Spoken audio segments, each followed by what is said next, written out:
Chapter 9. Andrew knelt over an open suitcase, his hands sifting through a pile of unwashed clothes. Hang on, are you saying he suddenly jumped off the balcony? He paused to look at John. Is that what you're saying? He sifted through clothing again. Some he bunched together, some he brought to his nose for a sniff. You saw that, did you? That's what I keep saying, lad. 1 minute he's playing guitar and singing Blue Bio badly, as per, and then he's springing off the balcony like something from a science fiction film. Was he okay? I think he was. But did you check? No. Why should I leave my bed for something like that? He might have got hurt. Well, if he did, he didn't sound it. I heard him laughing and talking Swedish. It sounded fine to me. John put his pillowcase in the bin. Damn you, Andy. Why egg? Forget that, Andrew said, changing his blood-stained vest for another white one. Why did he jump? They'd taken stuff. I kept smelling weed. You're talking daft. I'm just explaining it, John said. He was stood now, resting his arms on the sink. Those bastards kept me up. Stop talking soft. What happened? Andrew sat on his suitcase and faced him. Well? I drifted in and out of sleep. I was lucky to grab an hour or two. I'm not bothered about your sleep, Andrew said. I'm bothered about Anders. I already told you he was doing his Roy Orbison act. That other prat, Steve, kept talking about pink elephants. Then Anders jumped. I never heard such bullshit. Is that the best you got? I don't know, John said. He began walking up and down the room. What do you want? He paused, looking at the can of cream corn, stabbed and dinted on the kitchen top. I'm saying it as it was. Okay, forget Anders for a second. What about Steve? What about him? He's bald and crazy. Where did he go? John shrugged. He went outside on the decking, peering over the balcony's edge, kicking through empty cans, stepping in beer puddles and cigarette ends. He then picked up Steve's pocket knife and stared at it. You're breathing like a pig, Andrew told him. That ain't me, lad, John said. It's coming from the lower bunk. They went silent.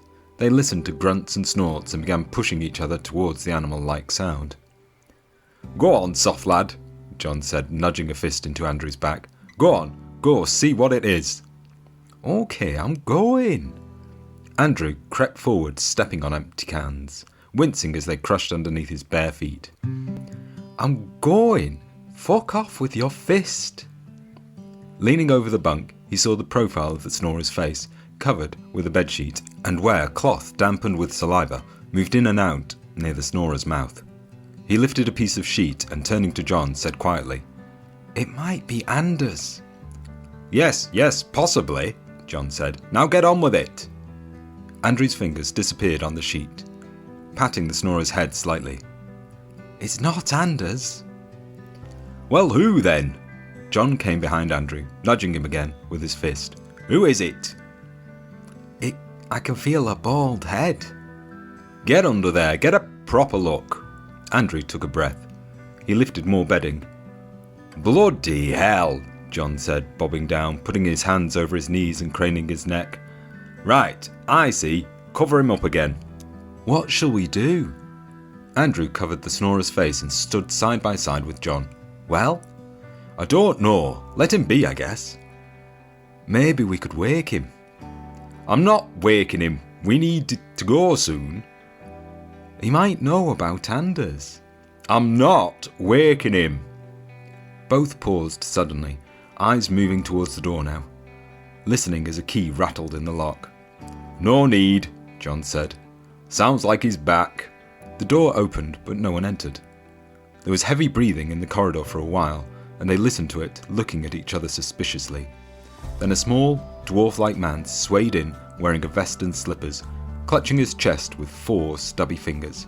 He wheezed in front of them, like an overfed bulldog, sweat bubbling on his chimp-like forehead, dripping from his mutton chop sideburns, from his fat red cheeks, from his thick, bushy eyebrows. He puffed on a cigar, marching around the room with damp patches front and back of his vest.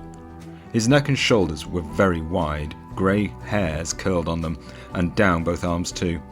His pot belly moved as he marched, and his belt lay hidden beneath it, holding up baggy jeans which sagged at the back, showing arse crack, more hairs, more damp patches. "I don't believe this," he said, wheezing between words. "Naked, running around town naked." He flicked ash everywhere as he spoke. "This is a wind-up, a prank." "What's up with you?" John and Andrew asked simultaneously. "Someone's winding me up, that's what's up." He puffed on his cigar and looked around the room. His thick eyebrows drew inward, staring over cans and cigarette ends on the balcony. "Slow down, Dickie," Andrew said. "What are you saying? What's up?" "Babs just received a call from the cop shop," Dickie said, coughing and then slapping ash from his belly with the flat of his hand. "This is not good. They got Anders. They're holding him for indecent exposure." He took more cigar. He blew more smoke in their faces and watched them turn away as though trying to find cleaner air.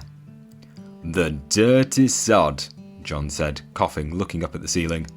"Listen, boys," Dickie went on. "If he wants to show his Frankenfurter, that's his life, but I'm not running a charity here. I need my rent. He's no good to me behind bars." Both nodded. "We'll fetch him," John assured Dickie. "We'll have him back by tonight." "Dang right you will," Dickie said. "And you'll go right now." "We'll go now," John repeated. "Right, that's what I said. You'll go now. Both of you will." Again they nodded. "Go now and bring back that kraut. I need him working and earning. You hear me? All of you, all working, all earning." "He's Swedish," Andrew said. "Who you say?" Dickie said, rubbing each sideburn with his thumb. "What you say?" He angled his cigar, looked at the glowing ash. "Anders, he's Swedish," Andrew said. "You called him a kraut." "You think I give a rat's what he is?" Dickie jabbed his cigar in front of their faces. "If he ain't paying me rent, he's nothing to me." Jab, jab, jab. Ash fell to the floor. Jab, jab. "Bring him back." John and Andrew stood, flinching, chins tilted, hands wafting smoke. "Relax, Dick," John said. "Just give us the address, we'll deal with it." Dickie handed John a beer mat with an address scribbled across it in pencil. $50, Andrew said, reading it over John's shoulder. "What you pay in this town for flashing?" Dickie said. "He better realise flashing your tackle don't come cheap, not in this town." Dickie spoke slowly and paused for a moment, as though speaking from experience. Both stared at him. "What?" he asked, cigar wedged between his lips. "We don't have that money," Andrew said. "We don't have a bean." "You three are taking the piss," Dickie said, almost biting his cigar. "Go downstairs and see Babs." More sweat rolled down his cheeks.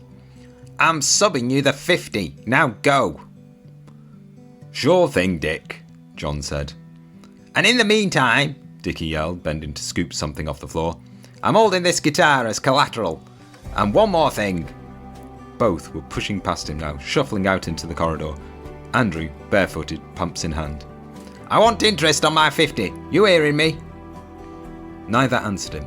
They were heading down the corridor now to slow jog, discussing how they'd tell Babs that Dickie had agreed to sub them $60, then discussing if 60 each was a stretch too far. Dickie stayed in the room, puffing on his cigar, one hand rubbing his belly. "I run a steady ship," he said to himself cheerfully. Then he sniffed up, scrunching his nose at the scent, looking again on the table and decking. "Wait a minute," he yelled. "Who's been partying in my barracks?" He threw his cigar into the sink and sat on the edge of the lower bunk, feeling a body beneath him. "Wake up, you," he said over Steve's face. "Get up! This is not your room. Get up!" Dickie swayed towards the sink. "Ignore me in my own place, eh? I'll wake you up one way or another." The tap was going, and it seemed, as he filled a bowl with water, that Dickie had another tactic in mind. "Piece of shit ignoring me in my barracks."